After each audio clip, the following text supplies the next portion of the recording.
윤 대표님. 안녕하세요. 지금 민주당에서는 앞서 윤 대표님이 예. 말씀하신 대로 예. 대파를 가지고 온갖 퍼포먼스를 다 하고 있는데 예. 지금 민주당의 이 양문석, 예. 김준혁 예. 뭐 이런 사람들 보면은 까면 깔수록 계속 나와요. 이건 양파입니다. 양파. 그렇죠, 양파. 대파가 아니라 지금은 진짜 양파가 문제예요. 양파가. 그렇죠. 그러니까 김준혁. 예. 그동안 뭐 이대생 성상납 어쩌고 해갖고 정말 이대생 동문 또 재학생들이 붕괴해가지고 규탄 시위까지 벌였지 않습니까? 그런데 이번에는 또 유치원을 또 그냥 팩폭이라 그럽니까? 그러니까 뭐 그런 망언을 또 터뜨렸더라고요. 내가 말이 안 되는 거지. 유치원이 뭐 일제시대 때 경성 유치원이 시작했죠. 그거야 사실이죠. 뭐 우리나라 교육 근대식 교육이 교육제도가 일제시대 때 시작됐으니까. 거기서 들어온 거니까. 뭐 조선시대 때 유치원 안 했을 리는 없고 그 학교 전에 이제 유치원을 만드는 건데 그러다 보니까 뭐 일제에 좀 치중하다 보니까 친일이 됐고 그게 여태까지 이어져 가지고 유치원들이 다 어떻게 보면 친일파들이다. 이게 어떻게 말이 되는 건지 정말.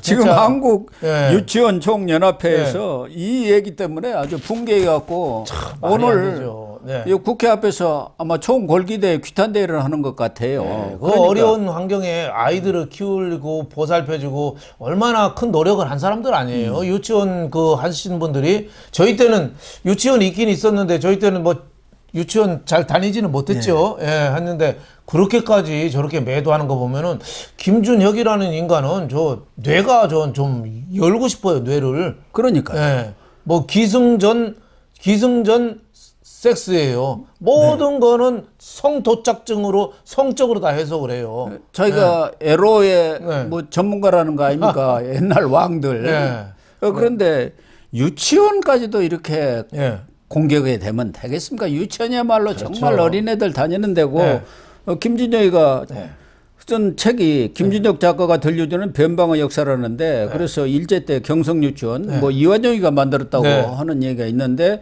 뼛속까지 스며들도록 친일 교육을 시켰는데 그 후예들이 바로 지금 한국 유치원 총연합회다 뭐 이런 식으로 얘기를 했는데 아니 일제 때 말씀하신 대로 모든 학제가 일본에서 들어왔고 일본도 자기들이 만들었으니까 독일이라든가 유럽 그 학제를 받아들이고 아니 그러면 지금 서울대학교 전신 경성제도는 뭡니까? 그리고 고등학교 중학교 그 시대에도 다 일제 거 그대로 받아들인 거예요. 그렇죠. 그거를 다 친일로 저렇게 몬다는 게 참 이상한 사람이고 그 시절에는 사실 유치원을 갈 수 있는 사람이 또 몇 사람이나 됐겠습니까? 그렇죠. 이화학당 뭐 해가지고 사실 뭐 이화여대 지금이야 뭐 많이 뽑지만은 옛날에야 진짜 극소수 된 사람들이 이화학당도 가고 했는데 그 사람들을 또 이화학당도 친일 앞잡이로 해서 오늘 조선일보 나온 거 보니까 그 옛날에 그 교육부 장관 김숙희 씨, 김용옥 도울 김용옥의 누나입니다. 친누나죠. 그거 아주 이대에서 30년, 40년 뇌졸중 해가지고 다리를 잘 못 쓰는데 인터뷰하는데 완전히 화가 많이 났더라고요. 김한란 여사가 정말 애국자고 나라를 위해서 진짜 옛날에 6.25 때도 그렇게 헌신하고 미국들하고 그 교류나 외교를 해서 애쓰고 선진 교육에 앞장선 그런 사람인데 그런 사람은 어떻게 친일파 앞잡이고 성상납을 주도한 인물로 하냐 이거죠. 오직이 나왔더라고요. 그러니까 붕괴했으면은 뇌성마비로 한쪽 다리를 저는데 그 규탄대에 나왔겠습니다. 그 할머니가 진짜 거의 뭐 80대 후반이던데 화가 많이 났어요. 저는 이해가 가요. 그 인터뷰 중에도 하나 나오더라고요. 도울 김용옥 이승만 비난한다고 이상한 놈이라고 아예 절연했답니다. 그래요? 그 말이 되죠. 이승만 대통령 우리나라 뭐 다큐멘터리도 나왔습니다만 우리 외교, 경제, 농지개혁이라든지 모든 거를 기반을 갖춘 건국 대통령 아니에요? 그거를 갖다가 맨날 김용옥 비난하고 있잖아요. 그래서 저는 지금 이 김준혁의 문제는 이번 선거에 가장 큰 뇌관이다. 저는 이렇게 봐요. 양문석하고 김준혁.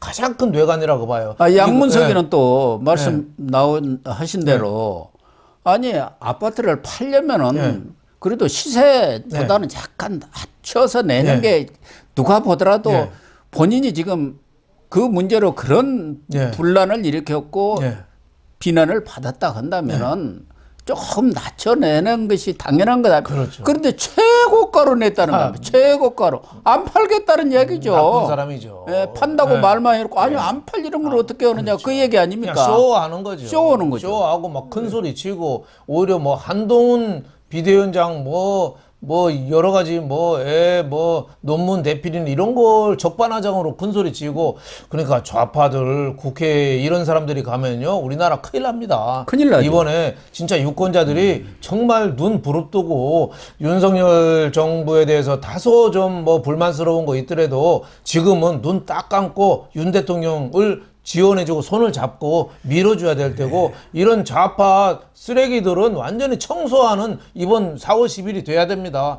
그렇지 않으면 우리 젊은이들 미래가 없어요.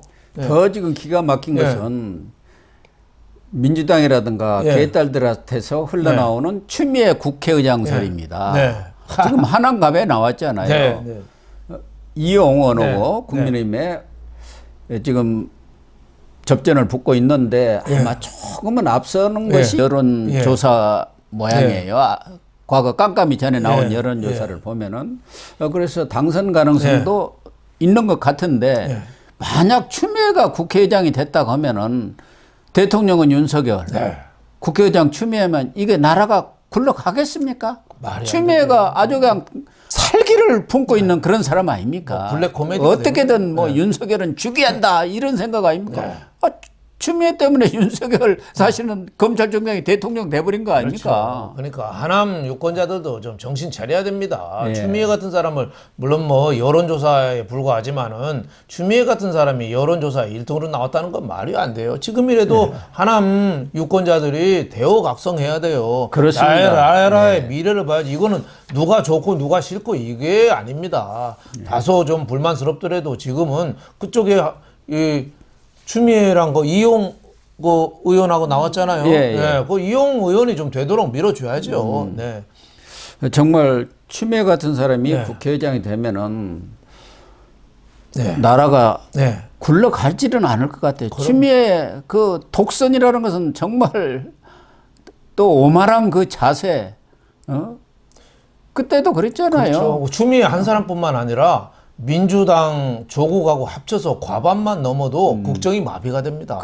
지금 뭐 국정 심판하자고 그러는데 지금 국회 권력은 지금 민주당이 다 들고 있잖아요. 그럼 과반 넘으면 입법 마음대로 할 테고 지금 정부에서 뭐 하자는 거 거기서 다 반대할 테고 하다못해 저 의사 증언 문제도 다 국회에서 틀어버릴 텐데요. 과반 이상 준다고 해도 저는 미래가 없다고 봐요. 3년을 지금 중요한데 반도체 전쟁이 있고 미국은 이제 트럼프가 나오느냐 뭐 바이든이 되느냐 이 국제 정세가 요동을 치는데 우리는 3년간 서로 내부에서 멱살잡이만 하면은 우리 미래가 있겠습니까? 아무 미래가 없다고 봐야 돼요.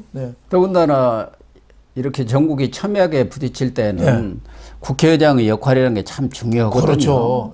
일당되는 데서 국회의장을 하기 때문에 그래도 국회의장이 양식과 합리적을 가진 사람이 해야만이 그 중간에서 균형추 역할을 해주지 않습니까? 그런데 추미애 같은 사람이 하면은 균형추 역할을 하겠습니까? 이재명의 아바타가 돼가지고 그냥 밀어붙일 텐데요. 그러면은 완전히 이 정치는 바탕이 나버리는 거죠. 뭐 김건희 여사 특검하고 한동훈 비대위원장 특검하고 계속 특검할 거예요. 그러다 보면 나라가 배가 산으로 가는 거죠. 그래서 다소 마뜩지 않은 점이 있더라도 지금은 여권 내부에서 비판하고 분열할 때가 아니에요. 일부 유튜버들이 지금 정부에 대해서 막 비판하고 민주당 편 들어주는데 보수 유튜버가 어떤 그런 사람들도 있습니까? 고 박사님하고 같은 집안입니다. 같은 고씨인데 내가 이름 얘기하기도 싫어요. 아주 내놓고 그냥 그런 사람들은 이제 북방계 고씨들입니다. 우리는 남방계입니다. 제주 고씨를 기반으로 해서 남방계. 하여튼 뭐 그리고 저 북쪽에서 온 고씨들이 있어요. 그런데 그런 사람들은 6.25 때 이 피난 온 사람들 그런 사람들이 와갖고 그 고씨들이니까 저 북방계 계통들입니다. 그 별종들이요. 별종. 고씨들이 임진왜란 때 그 고경명인가요? 그 부자가 전사하고 그랬잖아요. 세 부자죠. 세 부자가 돌아가셨잖아요. 그럴 정도로 애고 갈등하셨는데 지금 고 박사님 뜻을 좀 어긋나는 이상한 고씨가 지금 유튜브에서 자꾸 바람을 잡고 있어서 이게 자꾸 이런 바람을 잡으면은 이 윤석열 대통령 지지해야 될 사람이 아예 투표장에 안 가버립니다. 안 가버리죠. 이게 큰 마이너스예요. 이게 접근을 도와주는 이적 행위입니다. 이런 걸 좀 빨리 좀 말려야 되는데 지금은 참 어떻게 보면 지금은 산불을 빨리 꺼야지 누가 뭐 담뱃불로 산불 났냐, 저 무당이 치성들이다가 산불 났냐, 이것 싸울 때가 아니에요. 우선 산불을 꺼야죠. 네. 그런 사람들은 또 그 네. 목사가 하는 무슨 통일당인가 있잖아요. 네. 거기 찍으라고 또 그러는 것 같아요. 네, 비례대표는. 예, 우리 동네에서도 할머니 할아버지들이 쭉 피켓 들고 28 청춘이라고 자꾸 그래요. 예, 24가 아니라 28 청춘이라고. 그리고 8번 그러니까 많은 저 어르신들은 또 8번이 또 만든 건지 또 알고 있어요. 그러니까 그것도 빨리 좀 바로 잡아야 될 거 아닌가 싶어요. 그쪽에서 이제 퍼뜨리는 건지 몰라도 4번 찍으면 사표가 된다. 그런 얘기를 지금 퍼뜨리고 있다는 거예요. 그러니까 다들 뭐 선거에 정치에 관심이 많지만 몇 번인 건 구체적인 거 잘 모르거든요. 그러니까 28 청춘이라고 자꾸 사전 투표하는데 저도 사전 투표했습니다만은 피켓 들고 어르신들이 쫙 서 있어요. 28 나라를 구하는 28 청춘 그게 상당히 먹힐 수도 있겠다. 뭐 저는 이런 생각이 들어서 빨리 이사해서 우리나라를 살려야 된다 이런 쪽으로 국민의힘이 좀 캠페인을 좀 본격적으로 벌려야 되지 않나 이런 생각이 좀 듭니다. 하여튼 이재명의 민주당의 이재명에 대해서 철퇴를 내려야 됩니다. 예, 지금이라도 늦지 않았고 지금 뭐 분위기는 상당히 좀 좋아지고 있어요. 예, 대통령 지지율도 오늘 보니까 리얼미터에서 좀 높아지고 있고요. 정당 지지율도 국민의힘이 좀 높아지고 있고 또 선거 구도도 정권 심판론보다 정부 지원론하고 거의 지금 맞붙어져 있어요. 그래서 분위기는 상당히 지금 호전되고 있다. 다만 이제 날짜가 이틀밖에 안 남아서 그거 역전 스퍼트를 하는데 그 뭐 9회 말 투런, 3런 말로 홈런도 있지만은 시간이 좀 촉박한데 지금이라도 빨리 손잡고 우리가 한 단일 대우로 가면은 저는 얼마든지 승산이 있다고 봅니다. 그렇습니다. 윤 대표님 그래서 지금 한동훈 국민의힘 비대위원장은 윤 대표님 말씀하신 대로 골든 크로스가 일어나고 있다. 그러니까 아주 치열하게 붙는 그런 접전 지역들이 있지 않습니까? 박빙의 승부를 겨루는 데서 골든 크로스라는 것은 국민의힘이 민주당을 제치고 올라섰다. 그렇죠. 그 떨어지던 게 이 주식시장에서 이동평균선이라고 있습니다. 이동평균선을 치고 올라가는 거죠. 그러니까 골든 크로스를 한번 치면 계속 올라가는 겁니다. 근데 지금 날짜가 조금 촉박하긴 해요. 하지만 뭐 요새 이번 선거의 특징이 롤러코스터 타는 장세입니다. 어떻게 보면은. 왜 그러냐면 국민의힘이 과거에 이 비명 행사 민주당이 개판 칠 때 국민의힘이 잘 나갔거든요.